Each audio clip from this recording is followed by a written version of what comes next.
We have with us today Hiten Bheda, Chairman of the Environment Committee of All India Plastic Manufacturers Association. A chemical engineer by training, he has been associated with plastics since the beginning of his career. He holds a master's degree in chemical engineering from the University of Connecticut. After returning to India, he was engaged in conversion of engineering plastics. Mr. Hiten has served the trade in the capacity of Honorary Editor of Plastic News, Vice President West Zone AIPMA, past President of AIPMA, and he is currently the Chairman of the Environment Committee. He has represented the Organization for Government Advocacy on Fiscal and Other Policy Matters. He will now give a presentation titled Addressing the World's Concern. In his presentation, we'll hear about how the industry is responding to the criticism surrounding plastic. Thank you for joining us here, Mr. Hiten. Appreciate it. Very good afternoon to you all. Trust you and your families are in good health during these challenging times. At the outset, I would like to thank Media Fusion on behalf of AIPMA for giving us an opportunity to share our viewpoints on sustainable solutions toward plastic waste management. I welcome and thank all members of Plastic Fraternity for being present in this event today. So All India Plastic Manufacturers Association, known as AIPMA, is 7 decades old trade body representing plastic processing segment of India. We have pan-India presentation with offices in Mumbai, Delhi, NCR, Kolkata, Chennai, and Ahmedabad.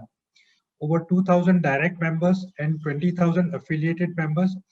We represent 50,000 plastic processing units, majority of them in small and medium enterprises. So some of the activities that we do is government advocacy, exhibitions, delegations, seminars, job fairs, publications, etc. For some time, increasingly, the industry has been concerned about its future amidst tightening regulatory regimen, consumer preferences for greener products, and media hype against plastics. And not to mention the pressure from NGOs. Report by Ellen MacArthur Foundation has termed this challenging model as the new plastic economy, which is based on the principles of circular economy that reduces environmental impact and brings in sustainability. The plastics remains the most efficient material of construction and has been savior of humankind during COVID-19. Just imagine our fate during pandemic if we did not have PPEs, masks, gloves, seals, and packaging, disposable packaging to protect us from virus. If we consider environment impact analysis and life cycle of products, of alternatives along with carbon footprint, plastics undoubtedly is the only, most preferred material. The only issue is that a post-consumption management of waste. These are some of the traditional ways in which plastic waste has been managed, post-consumer waste has been managed. Traditionally, it was mechanical recycling, incineration, and landfilling. The emerging technologies are pyrolysis, polymer-based, bitumen roads, chemical recycling, and co-processing in cement cleans.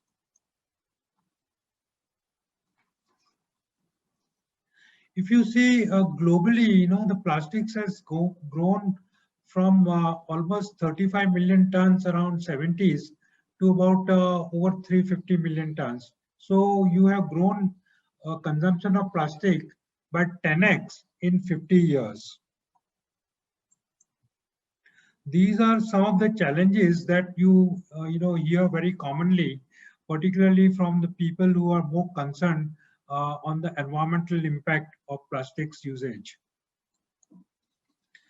And if we see the typical scenario of plastic waste management, look at the activities and its impact on environment.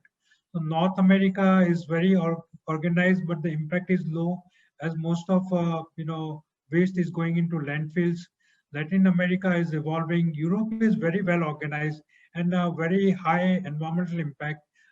They are almost reaching to 50-60% of recycling and managing up to 80-90% of their waste, and ensuring that nothing goes to the landfills.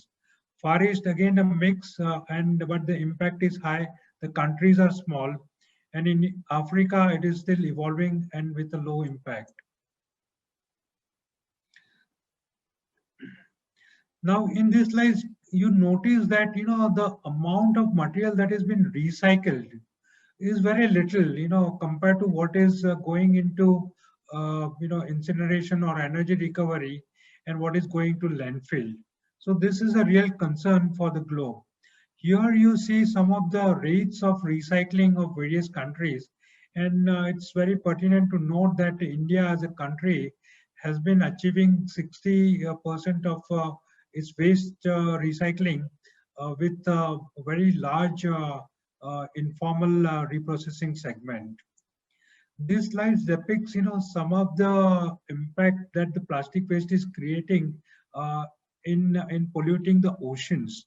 So, this is a total badly managed waste, and what is, the orange line depicts minimum impact, and the red line depicts, maximum possible impact. So there is a considerable concern on, how plastic waste is impacting our marine life.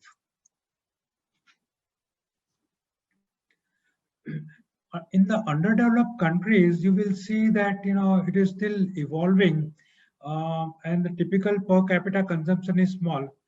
However, one must note that plastic remains very crucial for those economies because it provides food safety, health safety at all affordable cost. So this is very, very interesting, because these countries will tend to consume more plastics and will generate larger amount of waste in future. Now we come to India scenario. We are consuming almost about 15 million tons currently. In the last 2 years, it has increased to touch around 20 million tons. And you can see the growth of its plastic consumption. 40 to 50% goes into the packaging material. And just to bring to global sync, what the Indian consumer thinks. They are also aligned to the thoughts that this plastic packaging that comes out as a waste needs to be managed properly by the manufacturers. And in line with that, a lot of FMCG companies are moving towards using more and more recyclables, and they have committed that substantial portion of their products will be made from recycled plastics.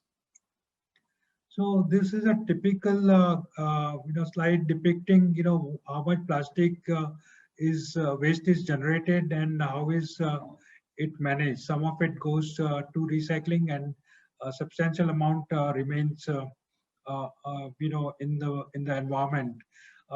Notice that substantial amount is generated in the urban areas. Now, with the objective of addressing this, the government of India has come out with various plastic waste management rules in 2016, which were amended recently. And the underlying principles behind this regulatory framework has been principle of polluter pays. Second thing is SUPs to be phased out. And lastly, that we should move towards a circular economy. This is some framework that has been recently, amended as a draft notification, which will be notified very shortly, so as to phase out the plastic SUPs. This is a very interesting, value chain in India. So you can see there are two value, management chains. One is through the municipal corporation, and one is through the, informal channel, which is basically backbone of India's waste management and happening through rag pickers. And we will see something in the following slides.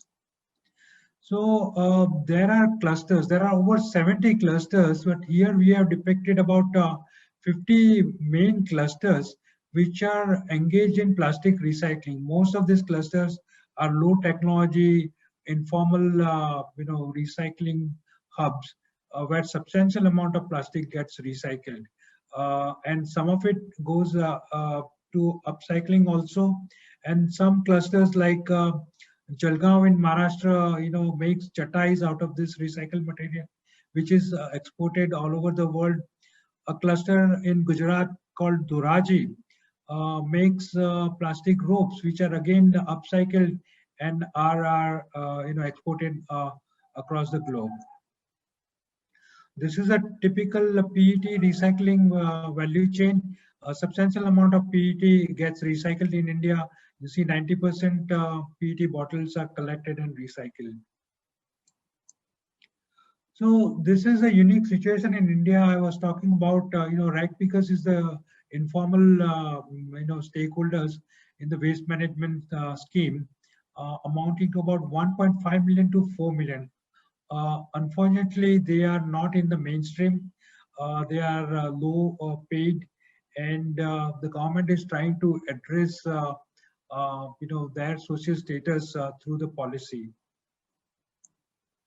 So these are currently key gaps where the funding is coming and required. So it is being done through technology. It is being done through, government initiative for funding and through private sectors. So, as a matter of fact, India has a huge potential for startups, and about 100 plus startups have come up in the waste management field, and some of them have really excelled and gotten substantial foreign funding also. So this is a great opportunity for funding in those type of companies in India. So I'm sharing a couple of models which have been successful. This is a Kerala model, which is based upon door-to-door delivery for plastic collection, waste collection. And this has been quite effective in maintaining the environment. This is a Indore model where again the municipal corporation and NGOs have come together, and they are now ensuring that nothing goes to landfill, which is very interesting. And they have been receiving awards for the most cleanest city in India for last 3 years. There are cities like Goa, Surat, and, they are also doing excellent work. This is a company which started as a waste management company, and it has been, growing very fast, and they have been leveraging the technology to make the waste management very efficient. They have been present in Indore, they've been present in Ahmedabad, and they are also growing very fast with a lot of foreign companies investing into them. This is again a very fast growing company which is leveraging digital platforms for streamlining the waste management. And they are also coming up with apps which will ensure buyback of plastic waste from the consumers. So this is again a Government of India initiative to use plastic waste into the roads, and Dr. Vasudevan has invented this patented process, and as of now about 100,000 kilometers have been paved with plastic waste. A very successful endeavor. This is again, using plastic waste to make paver blocks and some other articles like dustbins, etc. So these are some of the initiatives taken by AIPMA, one of which is the famous Juhu Beach cleanup with Mr. Afroz Shah, awareness campaign in over 200 schools, collective EPR on behalf of small and medium enterprises, plastic neutral certification for citizens to mobilize resources that are used for EPR, And lastly, but most important and very ambitious project of making plastic waste neutral villages. So these are the 50 villages that we are undertaken with help of Keshav Srishti, an NGO who is doing a great work in ensuring that 50 villages become a plastic neutral in some time to come. These are some pictures from that. To conclude, a lot of things are happening in India at the moment, and it's our Honorable Prime Minister Sri Narendra Modi's dream to lead by example and phase out SUPs and also provide an example to the world to manage the environment in a much better way. Thank you very much.